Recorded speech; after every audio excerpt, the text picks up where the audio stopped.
Diqqat qiling, tezkor ob-havo ma'lumotlari. Assalomu alaykum hurmatli tomoshabin. O'zgidromet markazi respublikamiz hududida 20-maydan 24-may kunlariga bo'lib o'tadigan ob-havo ma'lumotlarini e'lon qildi. Bunga ko'ra, Qoraqalpog'iston Respublikasi, Xorazm, Buxoro, Navoiy viloyatlarida havo biroz bulutli bo'ladi. 22-23-may kunlari ba'zi joylarda qisqa muddatli yomg'ir yog'ishi, momaqaldiroq bo'lishi kutiladi.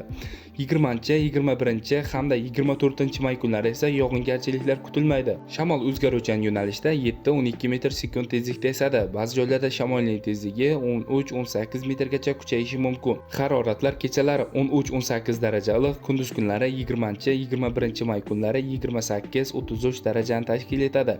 22 hamda 24-may kunlari esa 25-30 darajani tashkil etadi. Toshkent, Samarqand, Jizzax, Sirdaryo, Qashqadaryo hamda Surxondaryo viloyatlarida ham havo biroz bulutli bo'ladi. 20-dan 24-may kunlari ba'zi joylarda qisqa muddatli yomg'ir yog'ishi, momaqaldiroq bo'lishi kuzatiladi. Shamol o'zgaruvchan yo'nalishda 7-12 metr sekund tezlikda esadi. Ba'zi joylarda shamolning tezligi 13-18 metrgacha kuchayishi mumkin.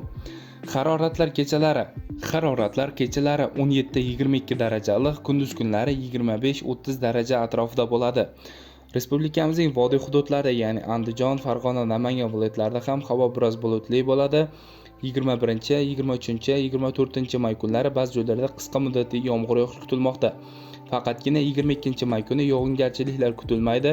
Shamol o'zgaruvchan yo'nalishda 5-10 metr sekund tezlikda esadi. Ba'zi joylarda shamolning tezligi 13-18 metrgacha kuchayishi mumkin. Haroratlar kechalari 15-20 daraja iliq, kunduz kunlari 30-35 darajagacha ko'tariladi. Sizlarga yetkazmoqchi bo'lgan xabarlarim shulardan iborat edi. E'tiboringiz uchun rahmat, sog' bo'ling, salomat bo'ling.